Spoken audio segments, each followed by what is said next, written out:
Greetings, everyone. Good morning, good afternoon, wherever you may be. Thank you for joining us. I'm Mike O'Hanlon with the Brookings Institution.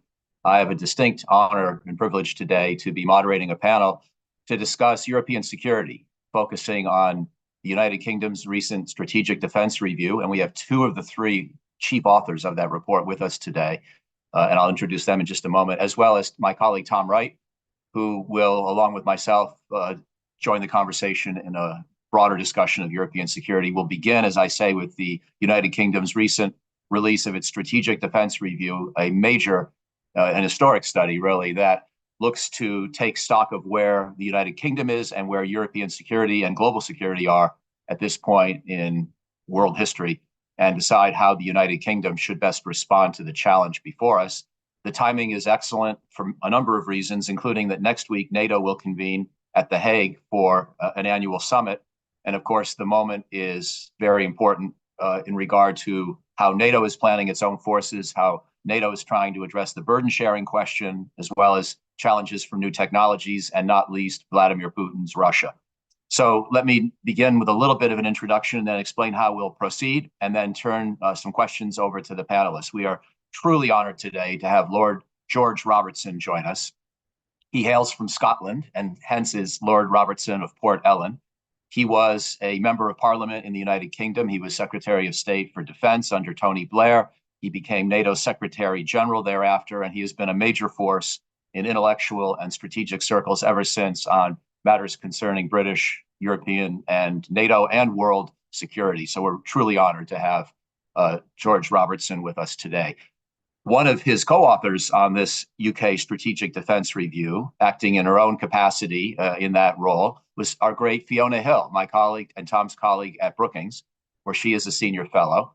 Again, she'll be speaking today in her own capacity. And in the review itself, she was acting beyond the bounds of her Brookings role. So just to underscore the independence, we'll hear general commentary about the review, but also, critique of where we stand in European security, the work that's still going to have to be done, even with this excellent review, pointing some ways forward for Britain. So this is not meant to be simply a promulgation of its findings, but to use that report as a way to tee up a broader discussion of where we are in security in Europe today. And Tom Wright, my very good friend and excellent colleague, who had been on the National Security Council for President Biden, but has since returned to Brookings, author of By All Means Short of War and columnist for The Atlantic, a prolific writer in many, many fora and many ways, and delighted to have him. So what we'll do today, I'm going to stop here in a moment and turn things over first to Lord Robertson, then to Fiona, and then to Tom, as they each highlight the two or three most important things they would want people to take away from the UK strategic review. So we'll begin there. And then we'll go for a second round, talking about perhaps points in the review that are often overlooked or points of concern, challenges of implementation, sort of the second order discussion of the review. And then naturally into a third round where we situate this review in broader NATO and European security policy.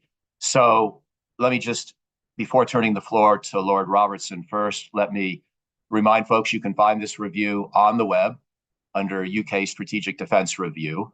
And I think I'm not going to say too much. I'm going to let the panelists do the discussion of what's in the review, but just one or two words from me. As I read it, I'm struck that the emphasis is on quality and modernization and technology more than on the size of the British defense establishment. There is not a call for a big expansion.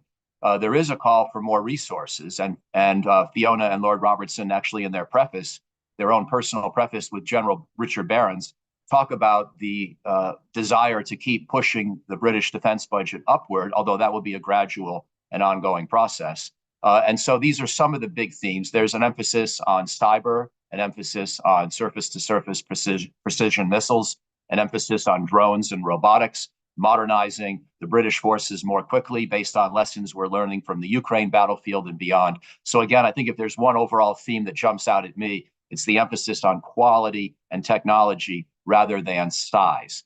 But let me now let the panelists give you the real deal. Lord Robertson, thank you for joining us, and over to you. Thank you, Mike. And it's difficult to sum up 43,000 words and 143 pages of a strategic defence review. But as I've been going round in the aftermath of publication, is to say to the British people, you are not safe. You are not safe. There are sub-threshold threats to you, undersea cables, fuel pipelines, critical national infrastructure on a knife edge, and the possibility that the grey zone will be used to attack you by people who have already declared war on the West. And in addition to that, in a volatile world, you have the return to great power politics with Russia solving a foreign policy issue by the use of violence in trying to take over and subordinate a neighboring nation state. So that's visible as well, and therefore the British people, the people of the NATO countries, have to be willing to pay the premium on the insurance policy that is basically defence. None of us would do without insurance on our homes or on our cars. Why should we therefore try to penny pinch on the insurance policy, indeed on national survival and on safety as a whole? So the review is thorough. It has been consulted to the last possible degree, and it covers the whole panoply of defence, from people through technology, through acquisition, right through to the deployment and use of armed forces themselves. And it talks really about an all-of-nation approach, involving everybody in society and not simply the people that we have in uniform from one point or another. So harnessing the technology that we're seeing on display in Ukraine, bringing it in to part of the Ministry of Defence, rebuilding war-fighting readiness. That is the only way in which we will deter adversaries and potential adversaries for the future, and therefore there needs to be an accent on that. Homeland resilience, an integrated force, and the need to rebuild war-fighting readiness as a deterrent against any adversaries who might seek to challenge us or the NATO alliance. Thank you. And that's an excellent framing, especially from the big picture strategic perspective. Fiona, over to you for your 2 or 3 most important points, please. Thank you so much, Mike. I just want to make sure that everyone can hear me okay. Can you give me a quick thumbs up? Yes, thank you, because I've found myself in a strange location for this webinar, which wasn't intended, but actually that in a way is very appropriate for the review itself.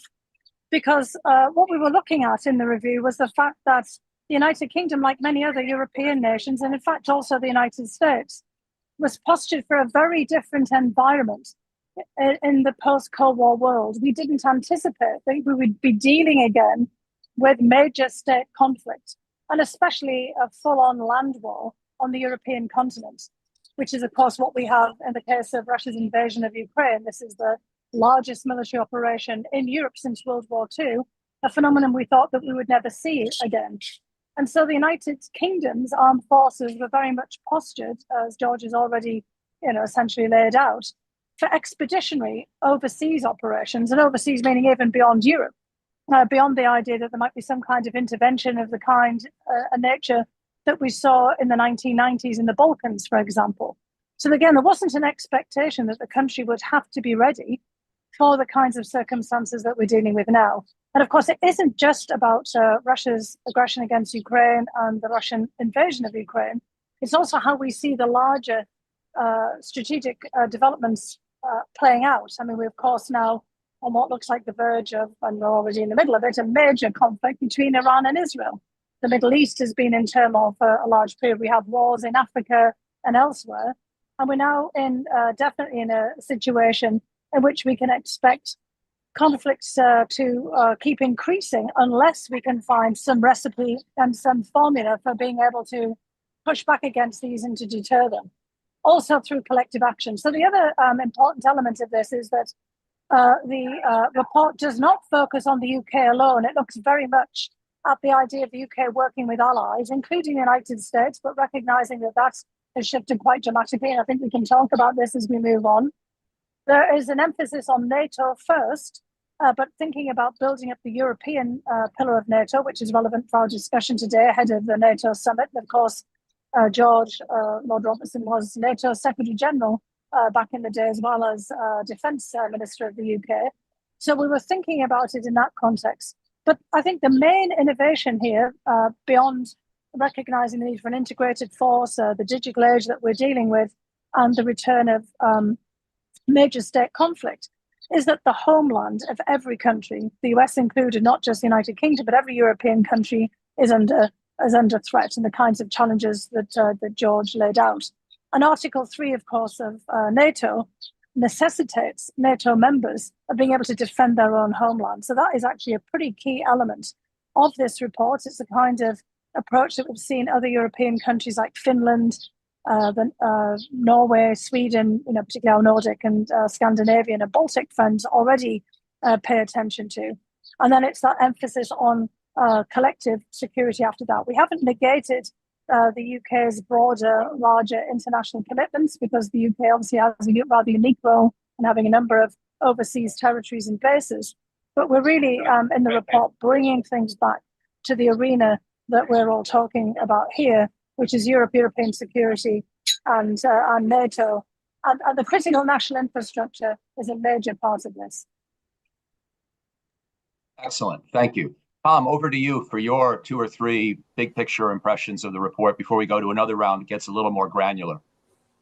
Mike, thank you. And it's good to be with everyone. I'd like to commend and praise Fiona and Lord Robertson for an excellent and very timely report, which I know is a huge lift and undertaking, but I think it's incredibly important and has just become more important, I think, since you started this a while back.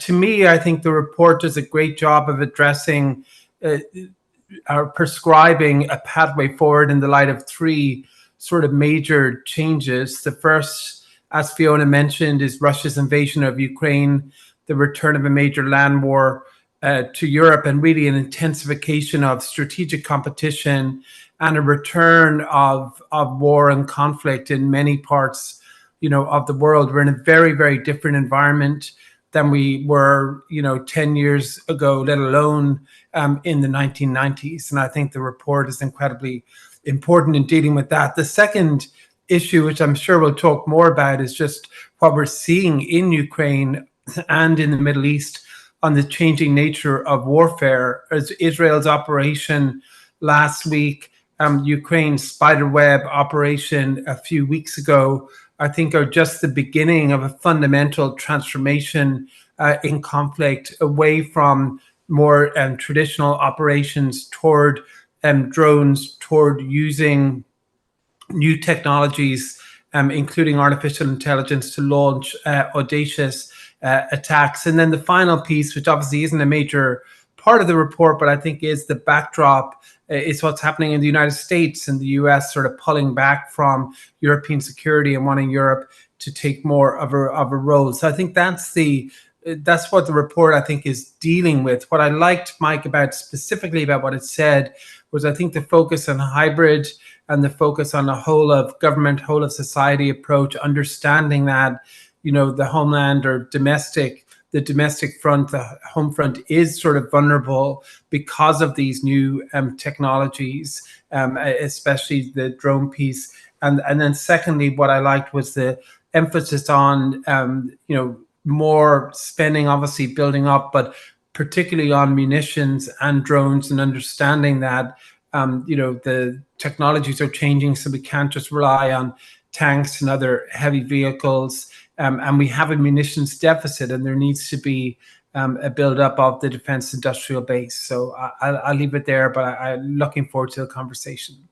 Excellent. Thank you all. So let me now pose a question that asks you to dig down maybe 1 or 2 levels below the broad framing and look at some of the specifics that you recommend in the report. And if I could just sort of set the table with a couple of numbers that many viewers will be familiar with, but others may not be.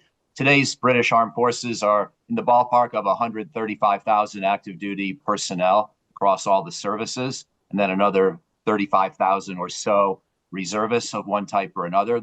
That means it's a pretty small military.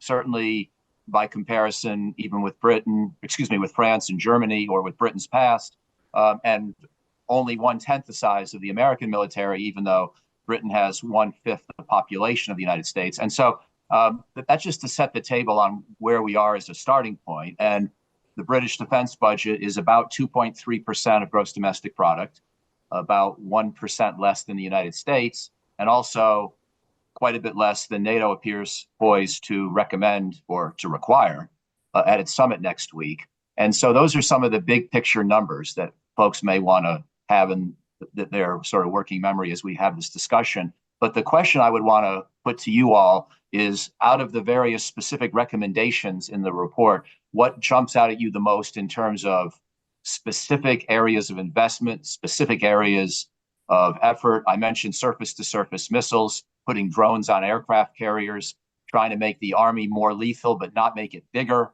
These are some of the ideas that jumped out at me. I wondered which ones you considered to be the most important. Again, starting, if I could, with you, Lord Robertson. I think the points that you make are very valid, and I find it difficult. People have said, what's the most important recommendation to me? Well, they all knit together, and that's the the benefit of the whole report, that we sought to do this comprehensively, from bottom up. We were going to look at what the three services did alongside the defence reform proposals, which would give real power and money to the Chief of the Defence Staff, who ceases to be a chairman of the chiefs like the American model, and becomes much more directly responsible. And if anything, that and the integrated force are the key elements here. They link up with the digital backbone that is going to be required for the future, learns lessons from Ukraine, but doesn't take it as more than an indication of the future war. But the whole principle about rebuilding warfighting through NATO first, the integrated force, the National Armaments Directive connecting to industry, all of these are component parts in building deterrence, which is the absolute requirement in a complicated world where you do not know where your enemy is going to come to. Rebuilding deterrence that we gave up at the end of the Cold War is the principal priority of this review, and personally I hold it as being a real priority as well.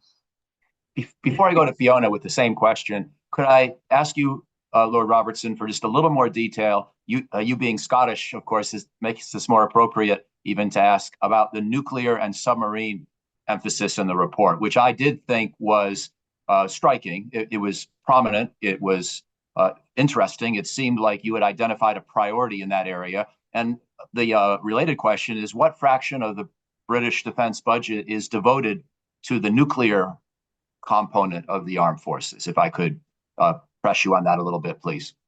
Yeah, well, I hope that your viewers don't need simultaneous translation, because I come from Scotland. And anyway, Fiona comes from the northeast of England, so we've both got impenetrable accents for a lot of Americans who I find don't really speak proper English. Anyway, I visited Louisiana to see my sister once, and I got a distinct impression that was a very foreign language that they were using. But no, the point you make is right. Our nuclear deterrent is very important. It's very important in the Kremlin, I can tell you, because they consider it to be one of the most important components of Britain's defence contribution. But it takes up nearly 20% of the budget. That's a big chunk out of the budget, and is not counted against NATO's a defence planning criteria. But it's still there, and it's committed to NATO, unlike other nuclear forces. So it performs a contribution to the nuclear umbrella for the rest of Europe. But it does in many ways crowd out conventional defence of the country, and therefore, although we are committed to it and to the succession to the dreadnought submarines that are being built at the moment, we're very conscious of the need to bolster conventional defence. But the fact is that, the United Kingdom is an island. We're surrounded by water. The bulk of the cables coming across the Atlantic land in the United Kingdom before they go into the rest of Europe. So we have a primary responsibility for the North Atlantic, for the High North, even for the Arctic now in terms of security priorities. And therefore, the submarine force is going to be increasingly important. People have pointed out the fact that the Russians have been placing sensors on the seabed.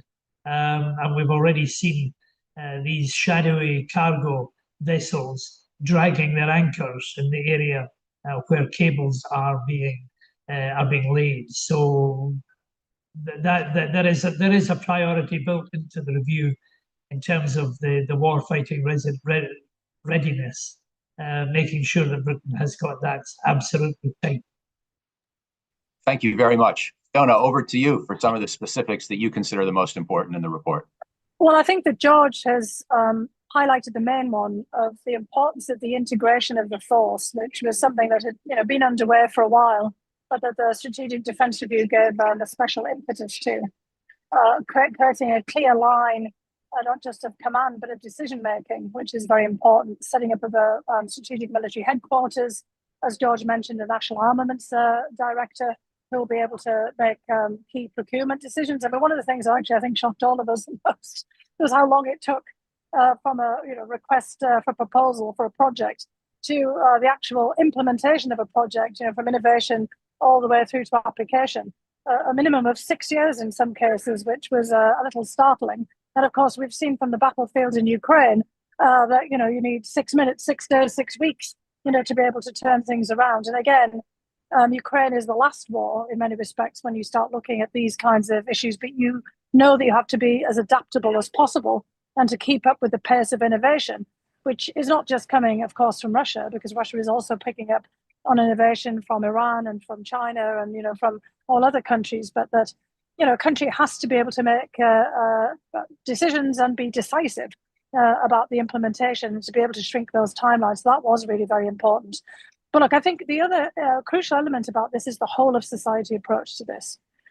I mean, we heard time and time again, including from citizens panels that we set up, fairly randomly selected, and polling that we did at a national level, which is unprecedented in this kind of report, that people felt that they were underinsured, in the sense that George was talking about, that they weren't really prepared for any eventuality. They also understood that the threat was changing and that the United Kingdom was vulnerable, especially when it came to critical national infrastructure. They might not be quite so convinced of, some of the larger threats. I mean, there's lots of debates about that, no matter where you are, but they definitely saw the risk of sabotage because, there's been many incidents in the United Kingdom, including the use of polonium against Alexander Litvinenko, a weapons-grade nerve agent against the Skripals in Salisbury, Novichok. I mean, people are very well aware of all of these. They're aware of the cyber intrusions of threats. They're aware, in fact, of sabotage operations and blowing up of warehouses. And they are increasingly aware of the nature of the threats that George laid out to undersea cables, satellite jamming, and GPS, and also to critical fuel lines. One pipeline from Norway brings 70% of UK gas, for example. And that really does concentrate the mind for people. So there was a kind of sense of our engagement with the population. And also there was an enormous group of people involved in this, just to be clear. And what was also unprecedented was we threw out submissions to the public to ask them to get their reactions to the propositions that were posted out on the Ministry of Defence website. And we got kind of 8,000 responses from individuals and groups. And I think it was like 14,000 in terms of all kinds of different elements that we sifted through to see what people were most concerned about. And that really did underscore that everyone has a role to play in defence. It's all about a mindset. We need to have a national dialogue about this. And the watchword became resilience, a desire for the United Kingdom to be more resilient. It's not just about fighting a war, but about having that adaptability and that ability to be able to change course depending on the kinds of challenges that are thrown your way. And again, getting back to what George said, having an integrated force, having common platforms, that everyone can have access to, irrespective of which service they're in, which means that you can integrate the Army, the Navy, and the Air Force more clearly, and have common training across different platforms, especially in the digital realm, for data analysis and targeting, for example, becomes more and more important. But people in the UK, insofar as we were able to consult, obviously want to have a bigger say in that whole thinking about UK defence. So I think that was a very important breakthrough. Could I follow up with one question for you before going to Tom on that same theme? You talk about whole of society, but we also know that the British military is very small. Most people, like here in the United States, are not in the military. And I don't think you're calling for a big expansion of the British Armed Forces, nor are you calling for a return to conscription. So do you feel that you're going to be able to elicit greater participation from that society in recruiting and, just in even meeting the goals that, even with a relatively modest force, Britain has not been quite meeting its goals for recruiting, as I understand it. How are you hoping to solve that problem? Well, for people who get a chance to read the report, and it's not as daunting as it appears, by the way, it's actually written in Mike's manageable chunks. You'll see a whole section about reserves, both a strategic reserve of people who previously served, and depending on the kind of timeline past their retirement from the active forces, but also the idea of a broader set of reserves that might be more civilian reserves, to look after critical national infrastructure, for example, engineers, software specialists, for example. I mean, that already happens in real life. Now, if you think about in the United States, the first line of defense for cyber is often Microsoft and other big corporations, or all of us, here in our workplaces, being alert and attentive to any kind of signs of a cyber intrusion.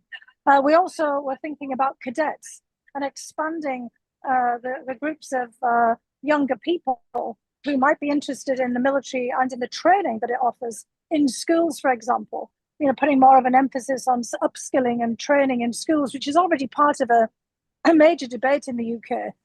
So this would involve the defence sector working, not just with the private sector and thinking of the kind of skills that you need for this modern age, but also the Department of Education, across the board with various other ministries, and kind of thinking through how Britain needs to posture itself to give everyone some kind of role. The UK has a very long tradition of voluntary service, by the way, and also, that is a way of encouraging civil society, that kind of civic participation, and kind of thinking about how you can contribute to making the UK more resilient. So, we've covered a number of issues. Obviously, the Ministry of Defence is not in charge of all of those, and part of the importance of the rollout of the report, and George was doing a lot of that from the House of Lords, was engaging across Whitehall with all of the other departments and ministers, not just the Chancery and Number 10, for example, on thinking in ways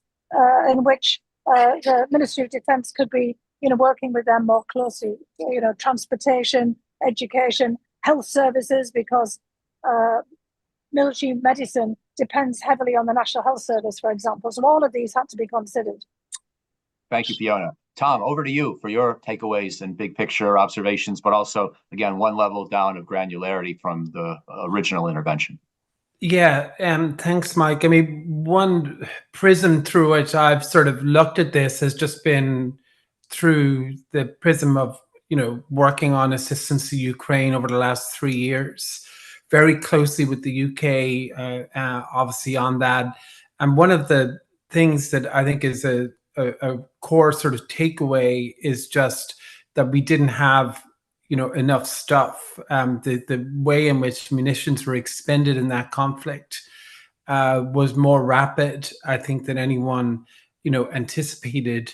And so I do think that we collectively, individually and collectively, have a lot to do on rebuilding, our defense industrial base and increasing our stockpiles of munitions. So if we do need them in the future, that we have a good buffer, and then we're able to reconstitute that over time. And the report does, talk about munitions. It provides, I think, for 7,000 new long-range missiles, which I think, the UK, obviously through Storm Shadow, the provision of that to Ukraine, I think has helped significantly. But again, there have been limitations on numbers, just as we have had limitations in our own stock. So, munitions and long range doesn't usually get a huge amount sort of attention, but I think it is an intrinsically important part of deterrence. So I was pleased to see that highlighted. And then I just think the report is really ahead of the curve in terms of understanding, the new way of war, the transitions that we're seeing, and the importance of really fully integrating, AI systems and drones and the like into their plans. So I think it makes some very good progress there. And the final thing, just on what Lord Robertson said about the nuclear triad, I think, in the past, I think the UK was sometimes criticized for spending so much in that. And, some people here would say, well, the US provides for that, so you don't need to focus that much on that. You need to focus on the conventional. I think when we see these major changes here in the US with the Trump administration, they haven't pulled back from extended deterrence, of course, but the direction of travel, I think, raises, concerns. So I think France and the UK sort of investing in their own deterrent and then maybe thinking about the broader role that will play in Europe is very important as well. Well, that's a great jumping off point for my next question, and maybe we could go reverse order on this one if you don't mind. But I'd like to ask you all to situate this strategic defense review from the UK in the context of broader NATO planning as we approach the Hague summit, but more generally as we have very fundamental conversations about how much of the burden of defending Europe, Europeans and Canadians perhaps should bear. And as we think about what percent of the GDP of each country should be devoted to the military, and one just simple quantitative way to spark the conversation is to note that your review, Lord Robertson and Fiona, is calling for Britain to reach 2.5% of GDP in the near term, and then perhaps in the next parliament, when conditions allow, 3.0%, which is still going to be short of what appears to be NATO's new goal of 3.5% that we expect to have formally announced next week. And granted, there's always a distance between pledges and aspirations on the one hand and action on the other. And so just seeing an upward movement is going to be good news. But my question is, do you anticipate any kind of tension as Britain is laying out this big vision for defense, but still falling short of what appear to be the new NATO targets? And if I could add one more point, and then I'll just turn it back to you all, starting with Tom. Paul Stairs and I, he's at the Council on Foreign Relations, we wrote a report trying to estimate how much deployable conventional force European nations ideally might have to help protect the Baltic states and other parts of NATO's eastern flank. And we estimated something in the vicinity of 12 brigades from all of Europe, all of Western Europe, combined with associated air power. But the Atlantic Council has estimated that right now, Europe could probably only provide about 4 brigades to the Baltic states in timely fashion. And so I wondered if we need to ask NATO to even think bigger about 3.5% of GDP, but also about projectable conventional forces for the eastern flank. And that's just meant as a provocation to all of you to try to situate this report in the broader context of fundamentals of European security. Tom, do you mind beginning with that question, please?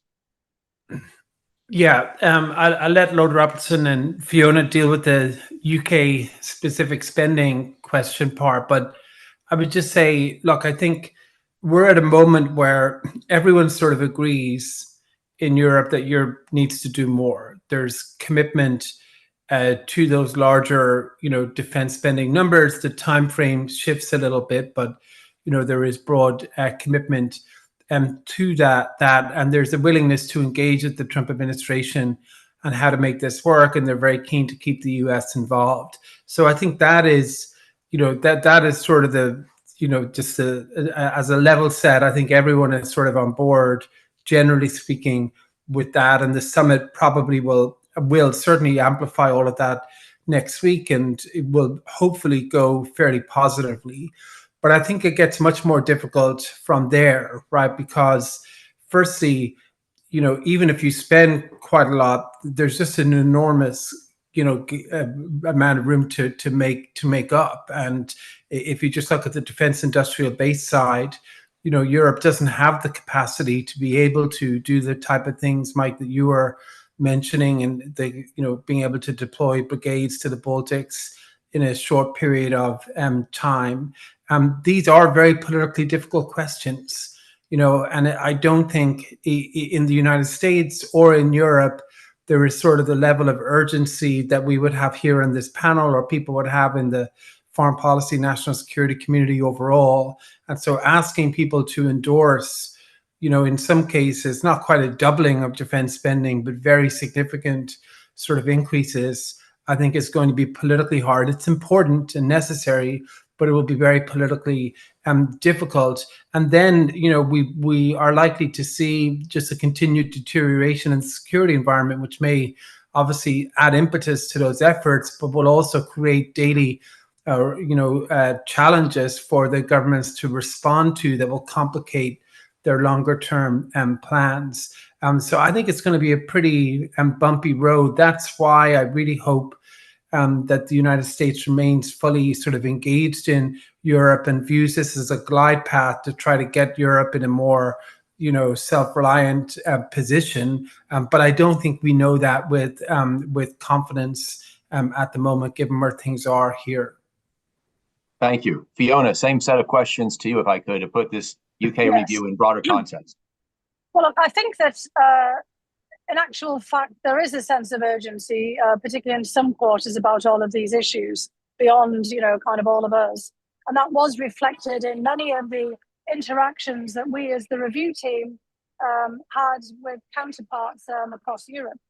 You already see, in fact, 3 NATO members, the UK, Germany and Canada, forward deployed in the Baltic states, for example, and, discussions about how that can be backed up, in terms of perhaps even the forward deployment of more equipment in Europe from countries that may be far away. Because, obviously, it's the UK also has a rapid reaction force, which it's talking about building up more. In fact, that's part of the review, with France. But, kind of moving equipment and people from Britain isn't as rapid as one might want if the problem is way over on the eastern flank. So there's all kinds of discussions about, how you could resolve that and already prefigure it. There are countries like Poland that are already approaching 5%, 4.7, maybe a lot more than that now of GDP and defence spending because of a sense of urgency.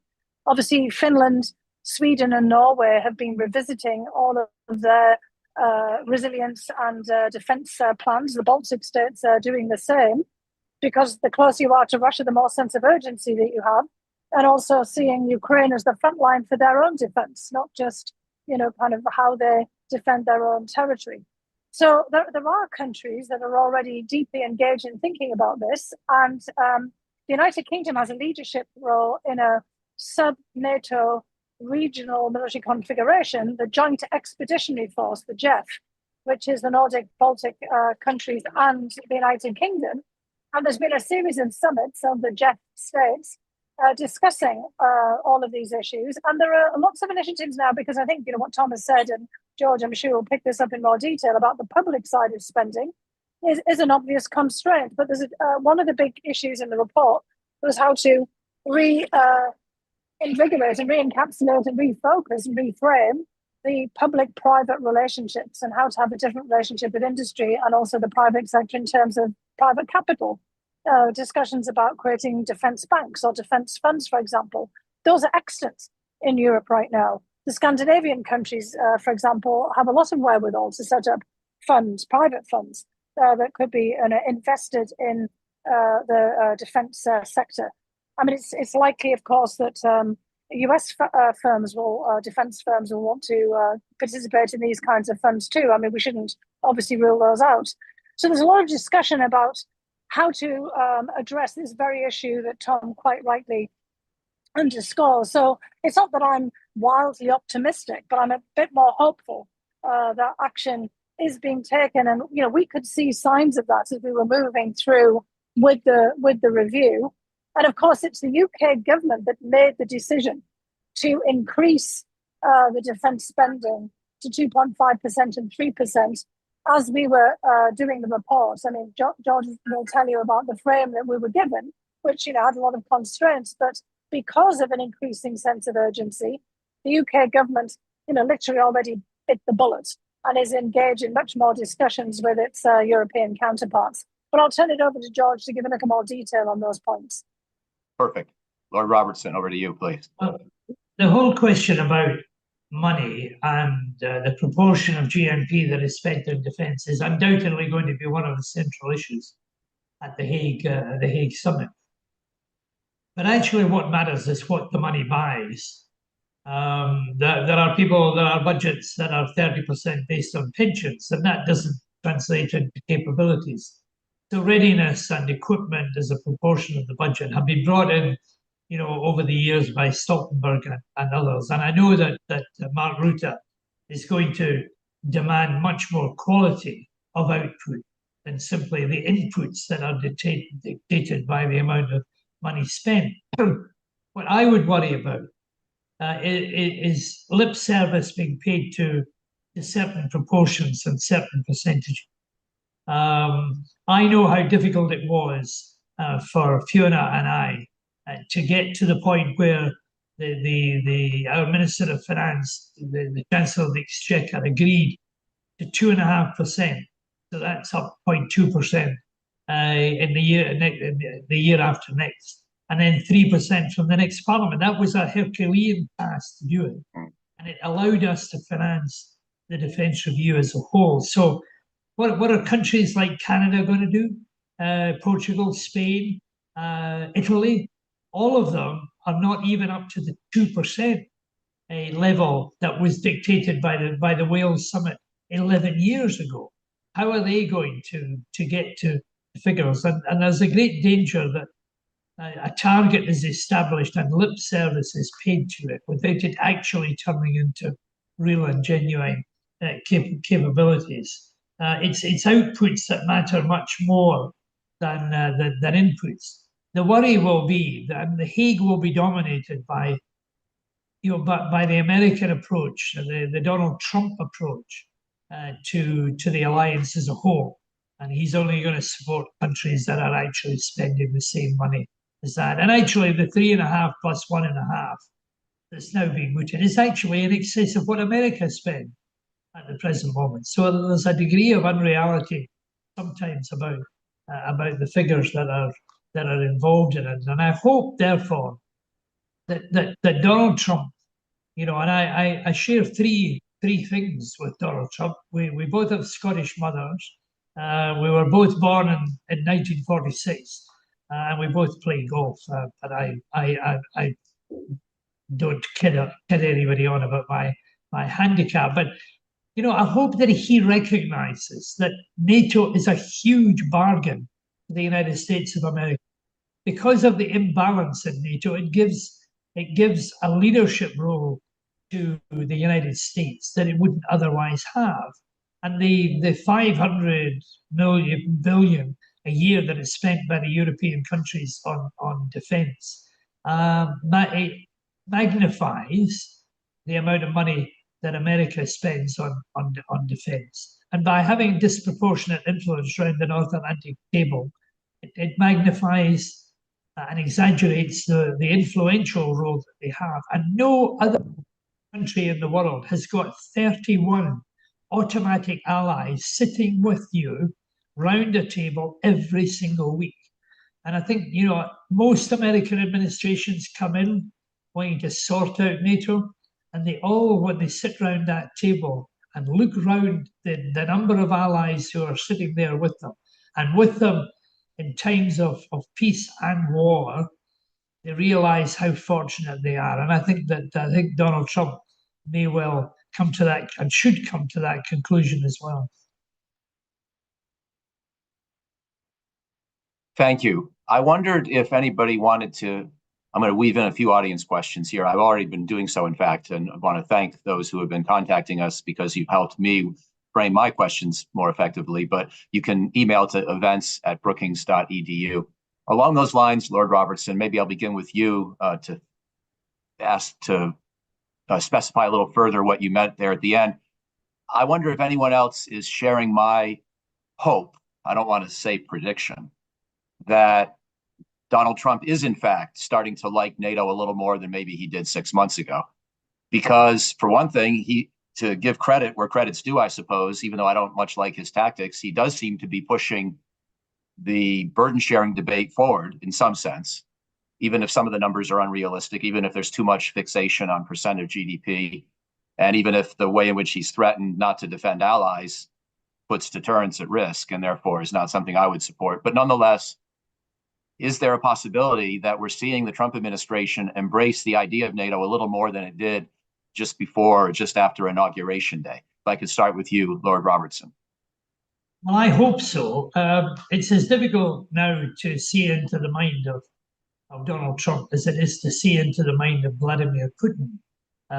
You know, and both of these individuals are having a huge influence on our life as well. But I do hope that President Trump does begin to recognize the value that NATO is to him as well.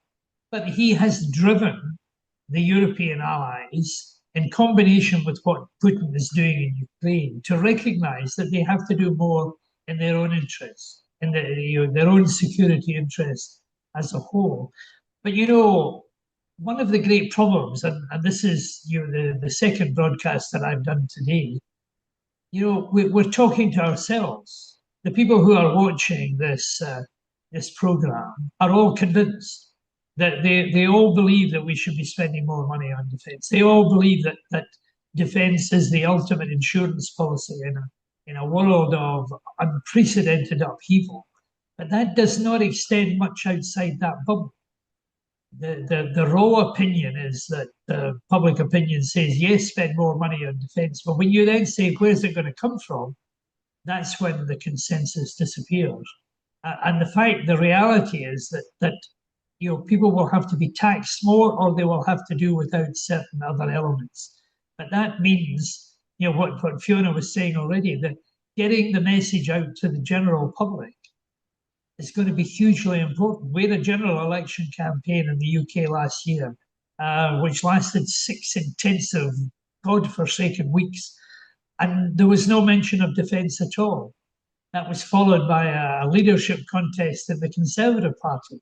Defence wasn't mentioned at all. Now everybody's talking about it, and yet the trade-offs that would be required in order to make the investment don't seem to be there as it stands at the moment. So, you know, we have to make sure that we get the message out to the wider countries in the alliance, as well as in the United States of America, that it is about their insurance, the safety of their families, their homes, their children, if we make the investment now. If you don't, you'll end up like the people in Mariupol in southeastern Ukraine, where one day you're walking in the streets quite happily and gaily thinking about the cost of living and about the health of your children, and the next day you're under a brutal occupation. That's the reality of today's world. Thank you. Fiona, do you sense any trend line in how the Trump administration is thinking about NATO?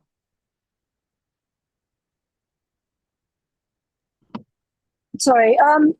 Well, I think for all of us, it's hard to really ascertain this, and I guess we're all waiting on tenterhooks for the actual summit itself to see, you know, how this goes off, because President Trump does like to perform on these occasions. I mean, he actually relishes, you know, being in these larger fora for, you know, the platform that it gives him on a whole range of other issues of not impact related to the issue at hand. And we saw that he blew off the G7. So, you know, there is also a risk that given what's happening in the Middle East, he may, you know, declare NATO obsolete in that context, in all seriousness, and, you know, either forego coming or cut short his participation. So that's actually something I think that we should be concerned about, because it's really the challenge of proving that NATO is an asset to the United States. I mean, George already laid it out, that it ought to be self-evident, but it really isn't.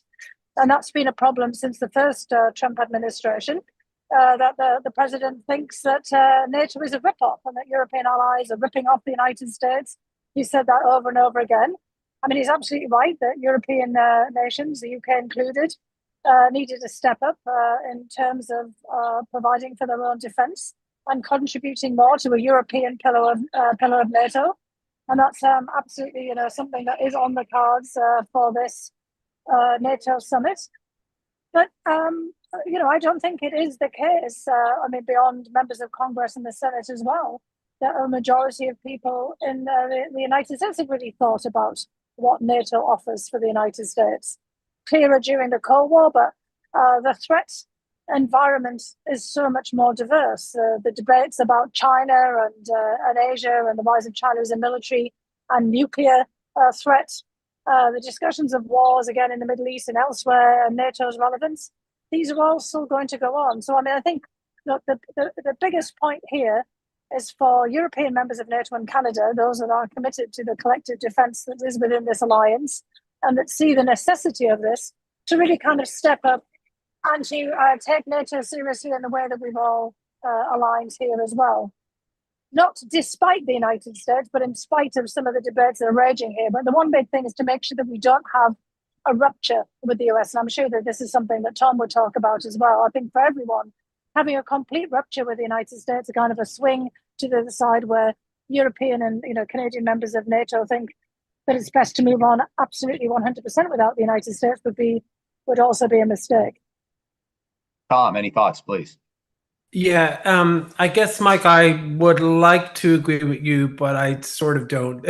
I think when you look at it's hard to tell, of course, with the president. I think the summit is set up for success, but a lot depends on what he will say, and he's capable of saying really anything at any given meeting in press availability. But I would like to just draw everyone's attention to one story that I thought was indicative recently, which was the U.S. ambassador to NATO, Matt Whitaker, issued a post on Twitter, on X, and he said, what happens in the Indo-Pacific matters for transatlantic security. That's why NATO works with partners globally, talking about NATO engagement with Japan and South Korea. And then minutes later, the Deputy Secretary of State, Landau, tweeted out by accident, he obviously didn't get the memo of our Deputies Committee meeting on this very issue. NATO is still a solution in search of a problem. And then Landau deleted that tweet minutes later because obviously it was a private message. We saw a similar thing in the Signal chat where on the Houthi campaign, the principals were basically saying, and the vice president was saying, that one downside of doing the operation is it would help Europe, and they didn't want to help Europe in any way and make Europe pay for the operation. And so what I see is at all levels of the administration is just a real failure or refusal to acknowledge that Europe is important for America's security, whether either through NATO or sort of individually. Now, I think to us, that's very obviously completely clear, right? But when you have the Deputy Secretary of State saying NATO has no purpose, setting aside the fact that Russia, is engaged in a major land war in Europe and NATO is important for deterrence, or there were global issues to do with China, I think that's deeply, concerning. And I think it shows we're not out of the woods yet, even though I think we could tell a positive story about how that has gone. Very final thing I'd say just on defense spending, I think it's good Europe's spending more, but I would just point out that Europe had larger increases in defense spending under the Biden administration than in Trump's first term, right? So it's not, I think, fully connected to this we're going to leave tough love approach. I think Europe is spending more for its own reasons, and I think there's some data to show that when you engage as real partners and allies, that they will respond positively. Thank you. Okay, collecting the final questions, I'm going to do one last round if I could. And I think I can condense the various questions into two that I'll invite each one of you to answer one or both briefly. Feel free to just take one, and I'll start with you, Lord Robertson. And one question has to do with how Britain does view the Indo-Pacific and the potential rivalry with China and what the United States considers to be its top strategic concern. China as a so-called pacing challenge, the terms the Austin-Biden Pentagon used. To what extent do you envision any greater role for Britain militarily vis-a-vis China and the Indo-Pacific? And that's one question. The other question, is there anything we should say today about Ukraine? and about our collective efforts in terms of what next step is required to maximize the odds of shoring up Ukraine's security and getting to a successful ceasefire negotiation. So those are two very disparate questions. Feel free to just take one or the other, but go ahead, Lord Robertson, and this can be our wrap-up round, please. Let me take Ukraine first. I think we've got to stay the course. Don't lose attention. You would notice that because the attention had moved to Iran, that Vladimir Putin launched a massive attack on Kiev last night. We've got to make sure that that we keep the West's attention focused there, because it really, really matters, not just to Europe but to the world as a whole, that the Ukrainian people prevail and that Vladimir Putin is defeated. On your first question about the Asia Pacific, we're in a way moving away from that Asia Pacific tilt that came in the previous government's integrated review. We're still there because the AUKUS agreement applies, especially with Australia, and we've got a carrier battle group out in the Red Sea at the present moment heading for that region. But the American commander in the region to whom we spoke during our strategic defense review said he didn't want a permanent presence by the Western countries in the region. What he wanted was intermittent visits to the region, simply in order to bolster the huge American presence that was there at the moment. So our defense review is basically saying, America is inevitably going to focus on the Indo-Pacific, and that will mean they will have less attention in Europe. Therefore, Europe must do more in its own interests, and the United Kingdom has got to focus on the North Atlantic, the Atlantic Bastion, and the increasing problems that are coming from the Arctic and the high north, and the opening up of the Northern Sea Passage. So there is a rebalancing that we acknowledge is taking place, but it's going to be hugely important for the future. Excellent, thank you. Fiona, over to you, please. I was just going to suggest that Tom speaks first, because I've got a fire engine going by, so let me say Tom first. And then Fiona will help you out. So on Ukraine, I think the UK has played an incredibly important role in helping Ukraine overall in the war, but especially in the last few months. I think as the US has pulled back, I think diplomatically and militarily, I think the UK has been really indispensable. And I think that's a great credit to successive governments there. But I think that will continue to be the case, because the United States is not going to be, I think under the Trump administration, by their own admission and statements, is not going to be leading, in support for Ukraine. And this conflict will do more to chart the future of European security than maybe any other event that we see. And so I think it's incredibly important to maintain focus there. On the Indo-Pacific, the administration is saying, that Europe should just deal with Europe, and the Indo-Pacific allies should just deal with the Indo-Pacific and shouldn't be involved in each other's theater. To me, that's a fundamental, error, because there are very important convergences of interest between the allies in both regions. Indo-Pacific allies helped Ukraine, and European allies helped the US sort of compete with China, and democratic allies in the Indo-Pacific compete with China, especially on the tech side. So I take the point on permanent presence versus rotations, but I think it's very important that the UK continues to have an active interest and role in the Indo-Pacific. Excellent. And Fiona, over to you to wrap up, please. Yes, thanks. And I would just endorse what George and Tom have both said. And Tom's actually got a piece that's just out at Brookings about Ukraine and what needs to be done in support of it. Mike, you've been writing about this recently as well.